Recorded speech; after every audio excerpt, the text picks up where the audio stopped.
Môre julle. Ons gaan vanoggend saam lees uit 1 Konings 1, 5 tot 10 en dan 28 tot 40. Adonia, seun van Gagiet, het homself verhef deur te sê, ek is die een wat koning gaan word. Hy het vir homself strydwaans en spanne perde aangeskaf en 50 man wat voor hom uithardloop.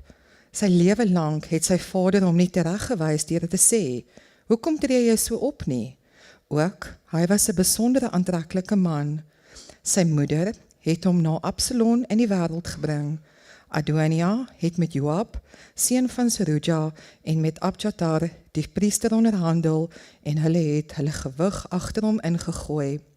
Sadok, die priester Benaja, seun van Jojada, Nathan, die profeet, asook Simei en Rai, en die helde in diens van Dawid, het hulle nie by Adonia geskaar nie.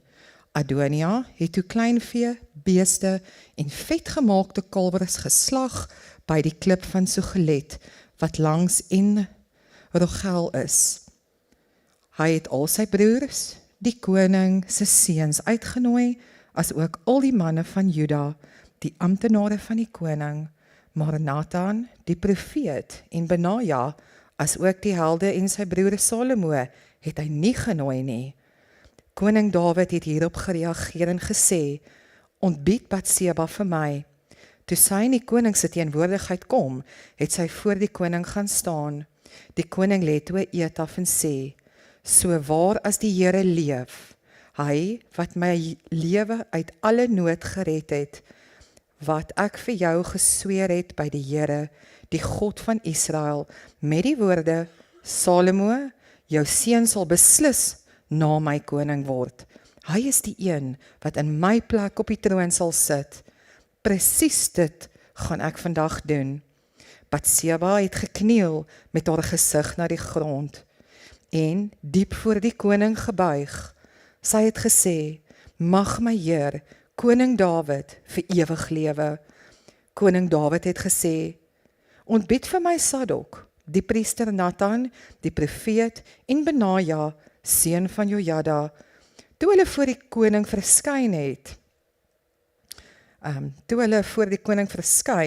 het die koning vir hulle gesê, neem die dienaars van julle Heer met julle saam, en laat my seun Salomo op die muil ry, wat aan my behoort. Julle moet hom na Gion laat afgaan, en dan moet Sadok, die priester, en Nathan, die profeet, hom daar salf as koning oor Israel.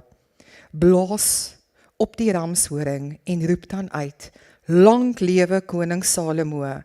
Kom dan weer hierheen op, agter hom aan. Hy moet inkom en op my troon gaan sit.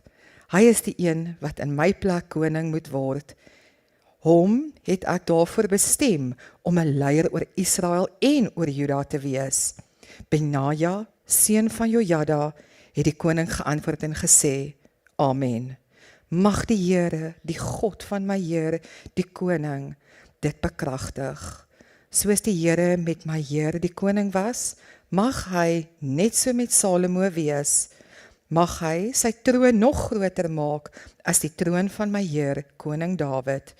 Daarop het Sadok, die priester Nathan, die profeet Benaja, seun van Jojada, en die kreti en pleti afgegaan, en Salomo laat ry op koning Dawid se muil, en hom na Gion geneem. Sadok, die priester, het die horing met olie uit die tent geneem, en Salomo gesalf. Hulle het op die ramshoring geblaas, en die hele volk het geroep, lang lewe koning Salomo. Die hele volk het toe agter hom aangegaan. Terwyl hulle op fluitte blaas, was hulle uitbundig, met krete van vreugde. Die aarde wou skeur van hulle juigkruite.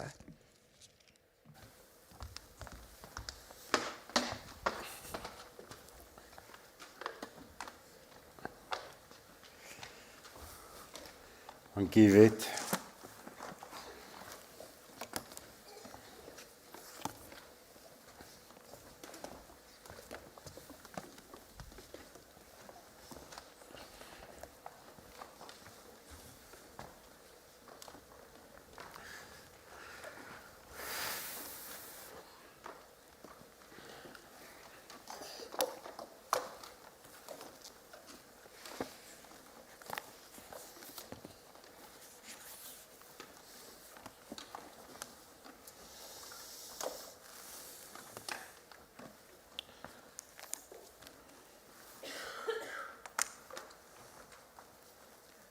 elke keer as ek hoor Paul praat, dan onwillekeurig gaan my brein terug na die woorde Indië jou carry. Ek wil net gou konteks gee aan die woorde Indië jou carry.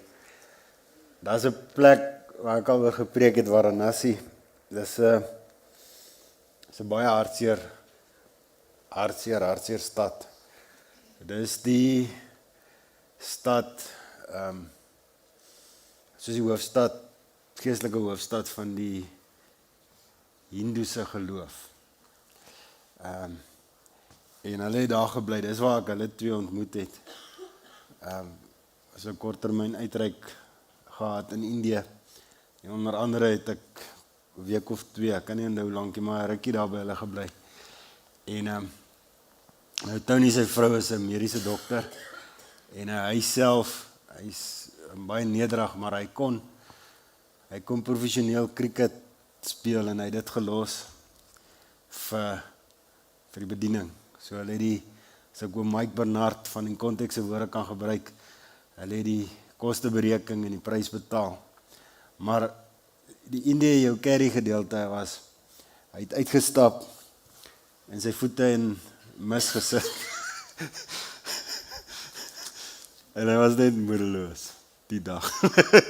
Alles ryk na curry. Ek kom vir maande na Indië, kon ek nie curry ryk nie, dan was ek naar. Dis vuil,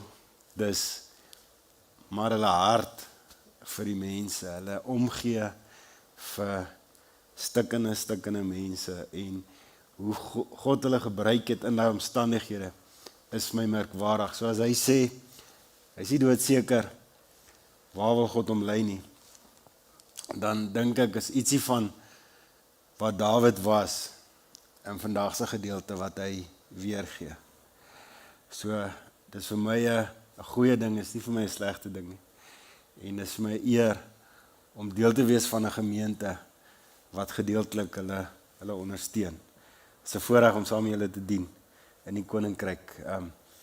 Toe Roan hier voor staan en 'n ander Roan sit voor my, toe dink ek aan die prentjie van Judea, Samaria en die uithoeke van die aarde. So Judea, God roep ons vir Judea, hy roep ons vir ons mense, ons taal praat, ons kultuur het. Dis die maklike roeping. En ek sien dit as jy jou sport gebruik of jou besigheid gebruik of wat ook al gebruik om mense te bereik en in te bring, en ek sien kerkplanting ook as deel van die roeping om in Judea te werk. En dan Samaria, Roan wat hier voor sy steek, net gou jou hand op. Ons gaan hom nog ordentlik bekendstel, maar God is besig om hom te lei om in die polisiediens te werk as kapelaan. Hy is finale jaar teologiese student en dis 'n Samaria tipe effek van is in ons area, maar is nie noodwendig Afrikaans en ons kultuur en so, en hy gaan bietjie breër as dit werk. En dan uithoeke van die aarde, Paul en Tony, daar waar die curry en die mis gemeng is en die en dit swaar gaan. Is regtig uitdagende omstandighede waarin hulle gebly het, en hulle was bereid om dit te doen. Terwyl hulle hier in 'n huis kon bly in 'n estate en bekend kon wees, het hulle gekies om die prys te betaal en vir die Here te werk. En dis 'n voorreg, Roan, Paul, Tony, julle. Maar met dit in gedagte, kom ons raak net stil voor die Here.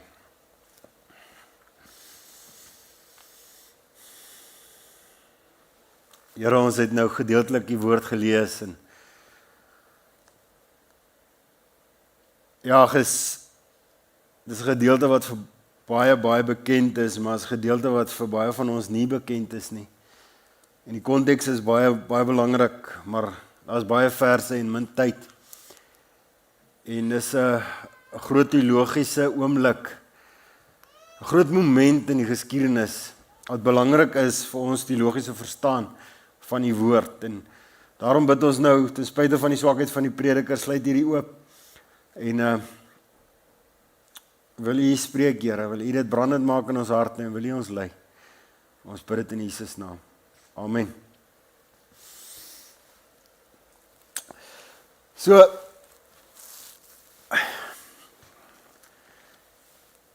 Die meeste van ons,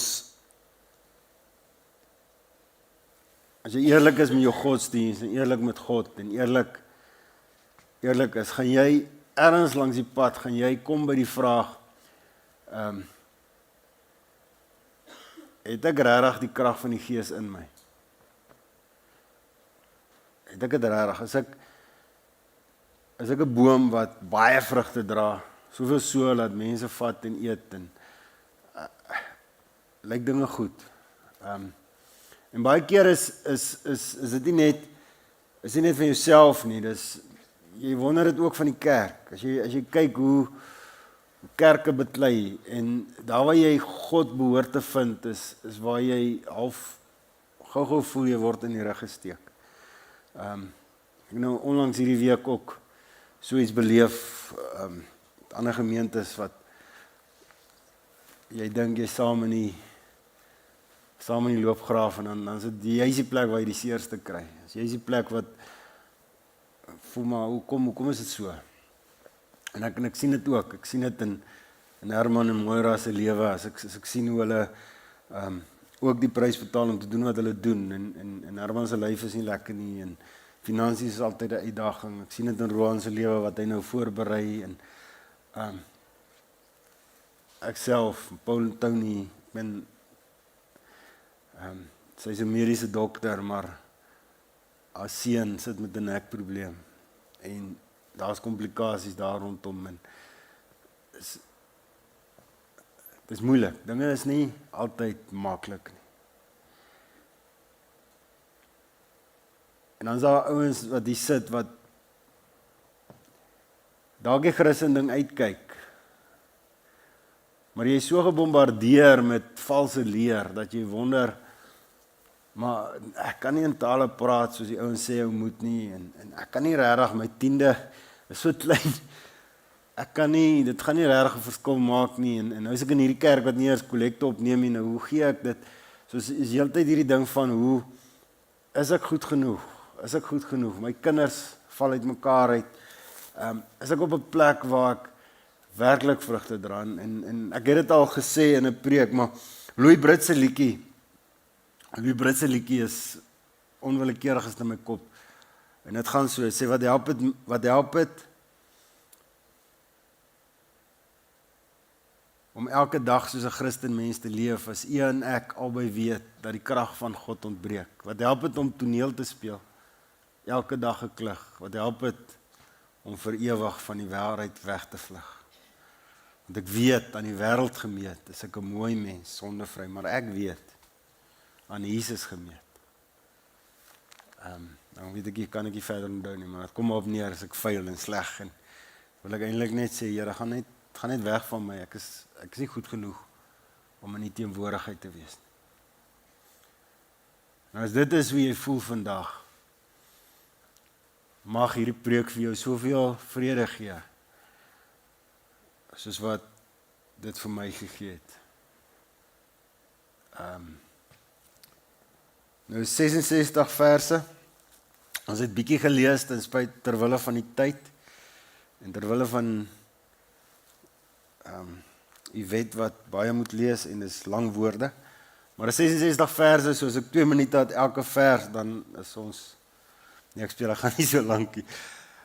Ek wil vra, lees asseblief die hele 66 verse, dink oor die preek, gaan kyk aan 'n preke, gaan kyk na tekste wat oor hierdie gedeeltes praat, want dit is 'n baie belangrike gedeelte in die geskiedenis van die Ou Testament, en as jy hom het, dan gaan dit 'n sleutel wees wat baie goed oopbreek, hierdie moment, en ons begin met 'n reeks oor 1 Konings, want dit is 'n belangrike gedeelte, want as jy 1 Konings verstaan, dink ek gaan jy die verbond beter verstaan, ek glo so, en hoe God werk, want dis 'n prentjie van hoe God met ons werk, maar ons begin met Dawid, en ons het die eerste paar verse gemis, maar ek wil net kort opsom wat daar aangaan.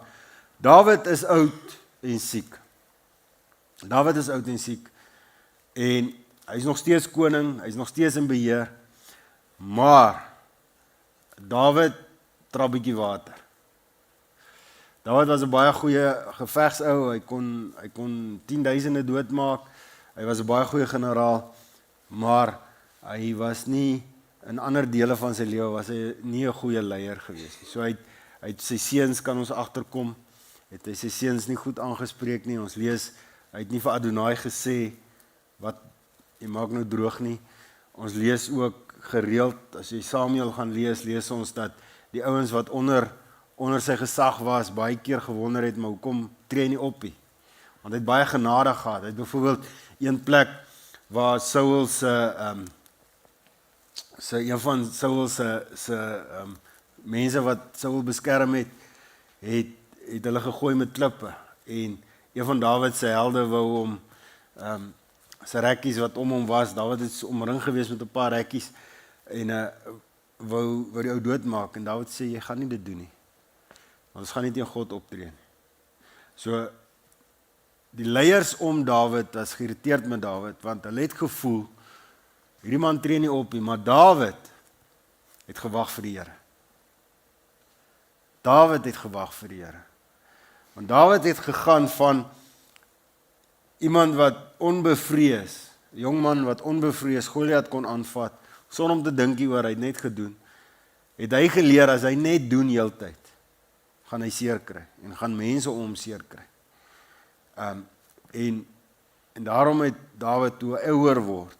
So in die jong tyd het God dit gebruik, en dit was goed geweest, maar toe hy ouer word, het hy geleer om te wag.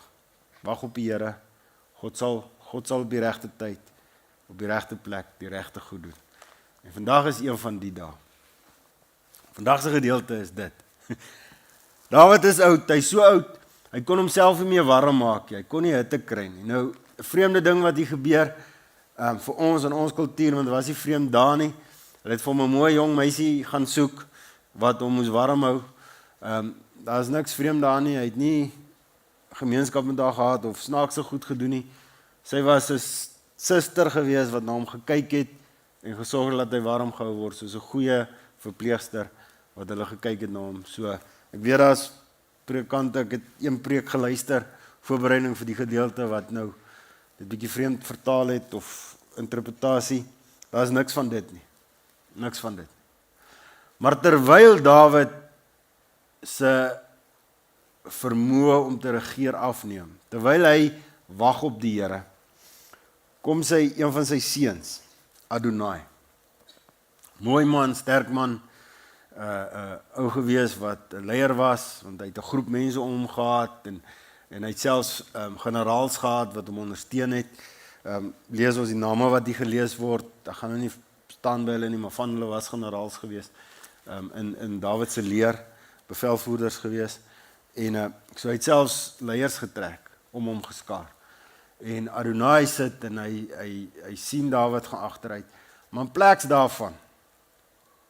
daarvan, dat hy by sy pa gaan sit, hom versorg, hom liefde gee, in plaas daarvan, dat hy God dien, deur sy pa te dien, en te doen wat sy pa vir hom sê hy moet doen, besluit hy, die plek moet regeer word, ek gaan die amp oorneem, en ek gaan dinge doen. Ek is mooi, ek is sterk, ek is die beste ou, ek gaan die amp opneem. En dis wat hier gebeur. So wat doen hy? Hy kry 'n paar manne om hom,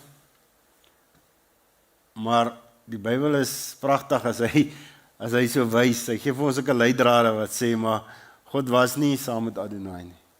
En die rede daarvoor is, Nathan, die profeet wat Dawid uit baie moeilikheid uit gered het, en vir Dawid vertel het van sy sonde, en die profeet wat God stuur in Dawid se lewe, om inspraak in sy lewe te hê, Nathan is nie daar nie. Die hoofpriester is nie daar nie, die priester wat God gebruik, om in Dawid se lewe uitvoerende gesag te hê, hy is nie daar nie. Dawid se helde, ons lees in 2 Samuel van Dawid se helde, was manne gewees wat eisters was.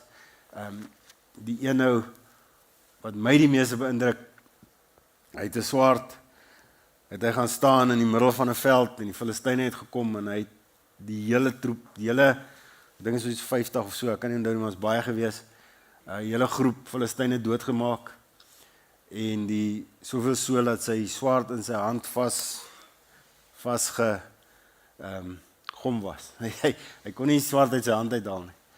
En ek het met 'n rekkie gaan praat en gevra maar wat verduidelik vir my wat hier aangaan. Toe sê hy nee, dis die bloed. Die bloed en die sweet meng en dan word dit soos 'n gom in jou hand.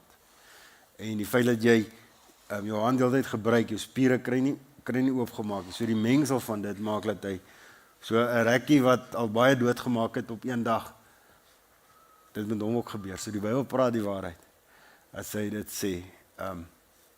Ongelooflik. Dis die tipe ouens wat om Dawid was. Maar dis die tipe ouens gewees wat nie by Adonai was nie, wat nie by die seun was, wat die amp wil oorneem en net dinge doen nie. Nou hierdie is 'n baie belangrike ding. God speel nie met ampte nie. Dis iets wat ons moet leer, en vinniger ons leer, hoe beter. God speel nie met ampte nie. En dis hoekom ouderlingskap by die kruis so belangrik is. Dis hoekom ons bid en vas. Synode van Dordrecht in 1618 hè. Het daar klomp ouens by mekaar gekom, hulle het gebid en hulle het gesê, wat sê die Bybel?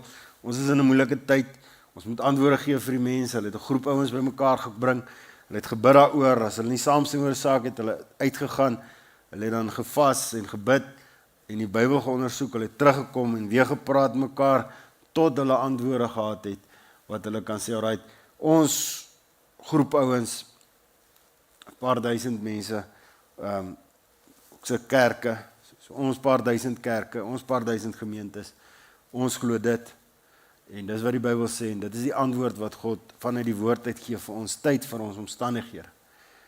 En hulle het onder andere in daai tyd wat hulle saam was, hulle kerkore opgestel, die Dordtse kerkore, en daar het hulle gesê, ouderlinge moet ouderlinge aanstel, en na 'n tyd van vas en bid, word hulle bevestig. So dis hoekom dit vir ons belangrik is, en dis hoekom ons nog die diakens het. Ons het gevas, ons het gebid, ons het 2 manne, en van die ouderlinge net sê daar's dinge, en hulle self het sê daar's dinge, en ons het nou nog nie bevestig nie, want dis nie iets waarmee ons speel nie met God nie, ons kan nie met ampte speel nie. So dis iets wat ons moet weet as mans en as vrouens. Jy kan nie net aanspraak maak op iets voor God sê dis reg nie. Dis 'n groot ding. En dit is my hartseer dat daar kerke is wat as jy net genoeg moeilikheid maak, as jy in 'n amptsposisie, sodat jy net nie moeilik is nie. Dit is ook vir my hartseer. En die Bybel sê lidmate gaan teenoor God verantwoording doen hoe hulle teen die kerkraad opgetree het, en die kerkraad gaan verantwoording doen hoe hulle teen die lidmate opgetree het. Dis my hartseer al twee kante toe. Kerkraad nie hulle werk doen nie. Kerkraad wat nie besef voor God hoe belangrik dit is wat hulle doen nie. En lidmate wat nie besef hoe belangrik die amp is, hoe belangrik God is, hoe belangrik die kerk is. Het sê vir my, hulle verstaan nie die saad wat hier gesaai word. In die Nuwe Testament, Paulus, Timoteus en Titus maak dit bietjie mooier. Okay, maar ek gaan nou van die punt af. Kom ons kom terug, hier is pragtig. So jy het nou Adonai, hy hou 'n partytjie, hy bring die ouens bymekaar, al die leiers van die omgewing bring hy bymekaar, en hy's daar maar 'n kerngroepie, die ouens om Dawid, wat eintlik belangrik was, die ouens wat God gebruik het, om deur Dawid te werk en om sy plek te regeer, hulle is nie daar nie. Hulle is nie teenwoordig nie. Maar Adonai is daar en hy hou 'n ete. Hy vier nou, hy's koning, hy's die nuwe koning. Sy hartjies is mooi, sy spiere is groot, hy's reg vir die job. Hy gaan koning wees. Nathan hoor dit. Die profeet Nathan hoor dit. En die helde van Dawid kom daarvan te hore, en Salomo se ma Batseba hoor daarvan, En as ons lees in vers 11, dan sê hy, Nathan sê toe vir Berseba, Salomo se moeder, het jy nie gehoor dat Adonai koning geword het, terwyl ons Heer Dawid nie daarvan weet nie. So Dawid weet eers hiervan. Hierdie ou gee nie om oor Dawid nie, hierdie ou gee nie om oor sy pa nie, sy pa lê op sterwe, en hy gee nie om daarvoor nie. Hy gee net om, hy gaan nou regeer, hy gaan nou die mekkie van die plekkie wees. En dan sê Nathan vir sy ma, gaan na jou man toe, gaan sê vir hom wat gebeur het. Want hier is wat gebeur in die antieke Israel, of antieke Ooste. Sodra 'n koning word, koning doodgaan en 'n koning word, die meeste van die kere, nie altyd, maar die meeste van die kere, het hulle almal wat kan aanspraak maak op die troon doodgemaak. Dit was 'n gebruik geweest. En ek vermoed Nathan was bang dit gebeur. Ek vermoed Nathan was bang. Hy het vertrou nie vir Adonai nie. En as ons aanlees in Konings, lees ons hy het rede gehad om nie vir Adonai te vertrou nie.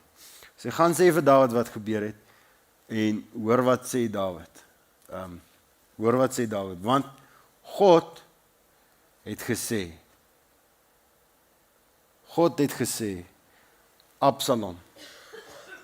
Absalom moet koning wees. Ek het die teksverse daar 1 Kronieke 22 en 1 Kronieke 28. Is 2 verse waar God deur profeet Nathan en deur Dawid praat en sê Salomo moet Dawid se opvolger wees, nie Adonai nie. So sy gaan na hom toe en Dawid hoor daarvan. Dawid sê, okay, tyd het aangebreek. Gaan roep vir my die hoofpriester Sadok en gaan roep vir my vir Nathan.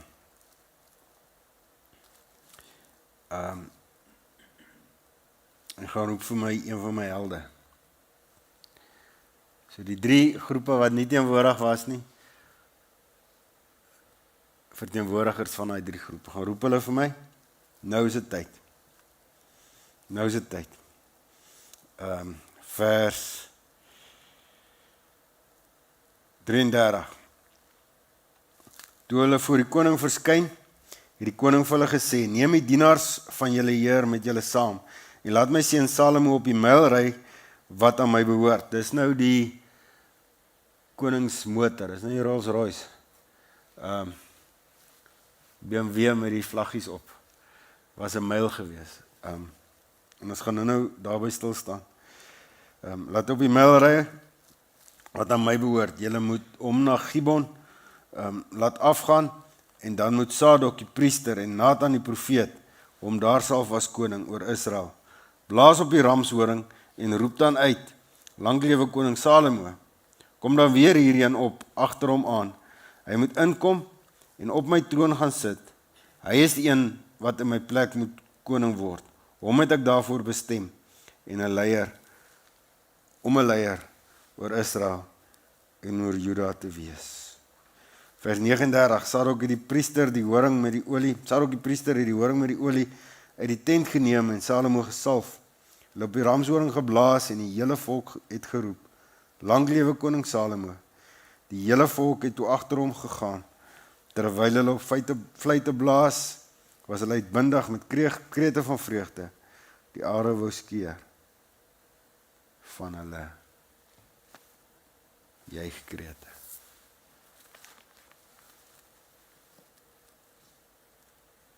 Ek sê dit baie, maar as 'n pilaar, as die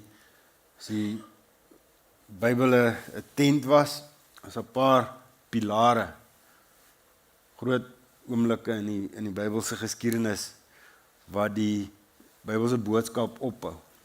Een van die pilare is God se belofte aan Dawid. Dis die Dawid se huis wat vir altyd sal bestaan. 2 Samuel 7. Ek lees vir ons vers 11. Die Here maak dan aan jou bekend dat hy, die Here, hy praat nou met Dawid, vir jou 'n huis sal oprig, wanneer jou tyd aangebreek het, en by jou voorvaders gaan rus, sal ek jou nakom na jou, hy wat uit jou liggaam sal voorkom, na vore laat tree, en ek sal my koningskap vestig. Hy is een wat vir my naam 'n huis sal bou, en ek sal sy koninklike troon vir altyd laat vasstaan. Ek sal vir hom 'n vader wees, en hy sal vir my 'n seun wees. So is 'n direkte profesie van Salomo, maar 'n profesie word meer as een keer vervul.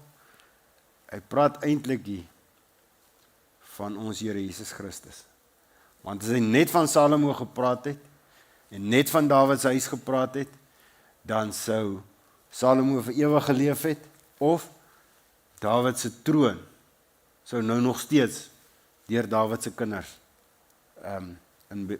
geleef het. So, enige manier hoe daai belofte waar kon word, is deur ons Here Jesus Christus. Die Messias wat vir altyd gaan regeer. Messias wat vir altyd regeer. En dis hoekom hy op 'n myl moes klim. Myl is 'n kruising tussen 'n donkie en 'n perd, en dit was dan deur die koningshuis gebruik as bewys dat hy beide die swaard mag, hy's beide die ene wat beklei, die perd simbolies van in stryd ingaan, maar ook die donkie simbool van vrede wat ingaan. Maar ons Here Jesus Christus, toe hy in Jerusalem inry, op wat was hy? Op 'n donkie. Nie op 'n myl nie, op 'n donkie. En ons weet dit, want die donkie het 'n babietjie gehad, 'n myl kan die kinders kry.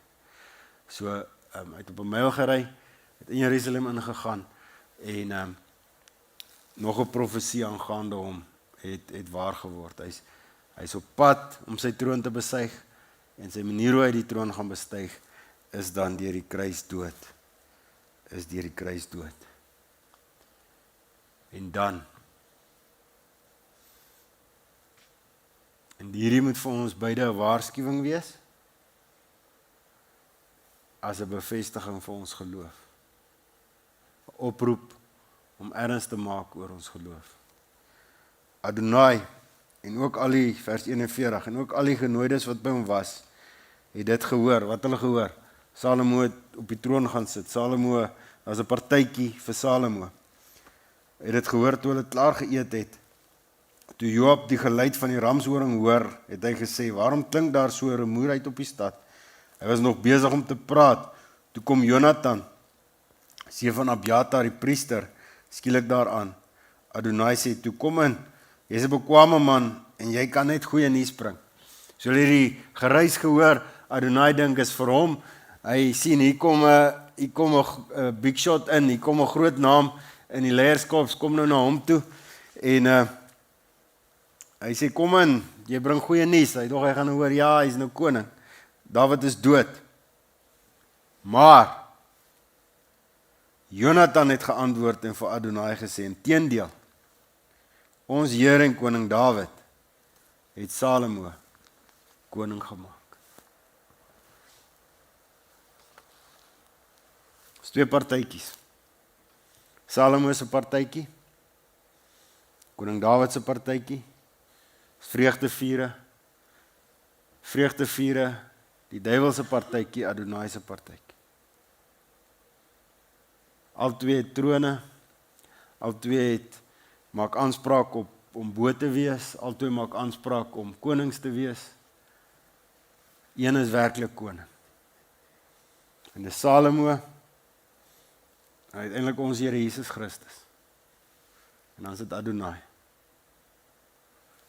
Ek weet nie van jou nie, as ek na die prentjie kyk en vra waar is ek, sal ek sê ek is geneig, my hart is geneig om na Adonai se kant toe te gaan, want my hart is 'n afgodefabriek. Ek wil smart wees, ek wil oulik wees, ek wil hê mense my sien. As ek weer sien het ek 'n ander afgod. Dis wie ek is. En ek dink as jy eerlik is met jouself, sê jy ook sê, ja, ek is eerder soos Adonai. Ek is eerder soos Adonai. Weet jy wat Augustinus is of Calvinus wat gesê het, ons hart is afgode fabrieke nie. Iemand het dit gesê. Dit is wie ons is. Ons sit krone op ons kop wat nie daar moet wees nie. Ons maak goed koning in ons lewe wat nie moet koning wees nie.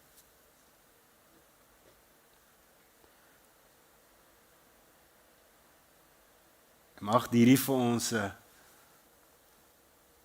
wakker word, wakker skud word. God is besig. Hy is altyd besig. Al lyk dit vir ons asof daar nie krag is nie. Al lyk dit vir ons soos Dawid is, ons is nie, hy swak, hy lê in sy bed, hy kan homself nie eens warm hou nie. Hy is besig om te sterf. As jy daai prentjie van Dawid sien, dan lyk dit vir jou of die ryk uitmekaar uit gaan val. Dan lyk dit vir jou of dinge nou verby is. Is verby. Jy kyk na Adonai met hierdie sterk generaals om hom, jy sien die groot sterk spiere, yster. Jy dink, okay, dis waantoe dit nou gaan. Lewe sonder God, want daar is die krag, daar is die mag, daar is alles daar. Teenoor hierdie patetiese figuur wat hier lê, en een van sy seuns is by hom nie.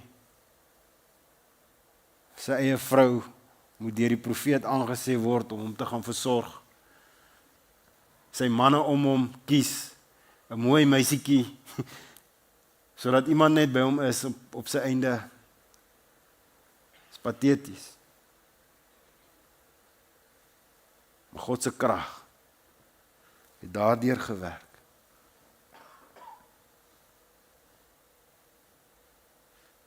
En 'n kettingreaksie het uit daai sterfbed, uit daai patetiese figuurtjie uitgekom, want hy het gewag op die Here.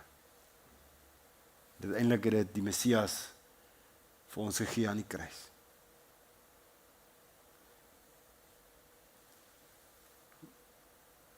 Salomo word koning en hy gee genade tyd. Hy sê vir hom, vir Adonai aan die einde die laaste vers sê hy, gaan huis toe.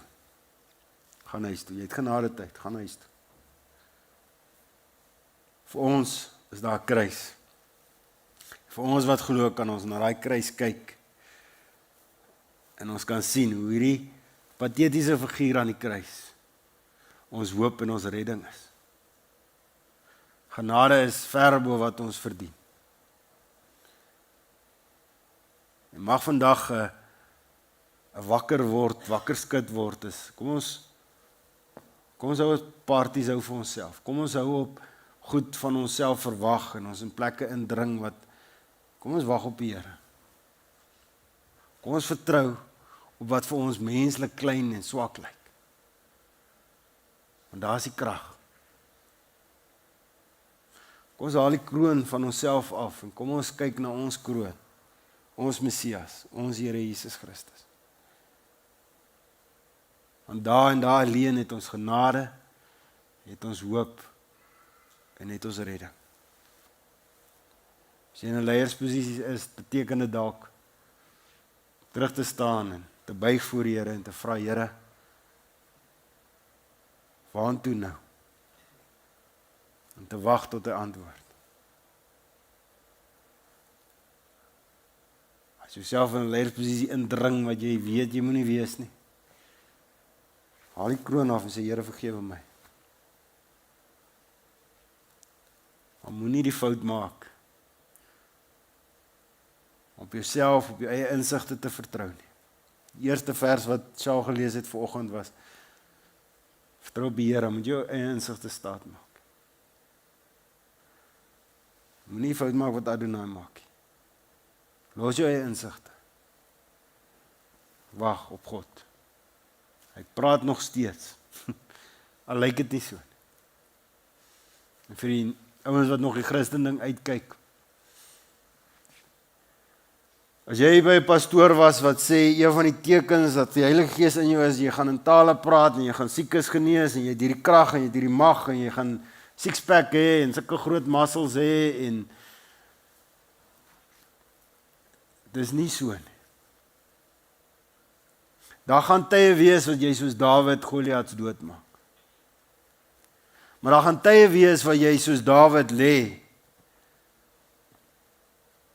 en wag op die Here.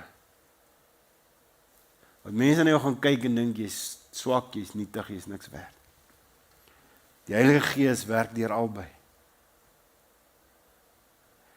As jy 'n geloof soek wat in tale praat en siekes genees en miljoene rande het, daar's baie gelowe wat dit doen. Vra vir Paul, hy kan getuig.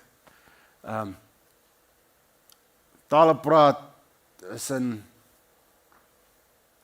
amper al die groot godsdienste. Siekes genees is in amper al die groot godsdienste. Maar wat nie in een van die groot godsdienste is nie, is genade. En ons Here Jesus Christus.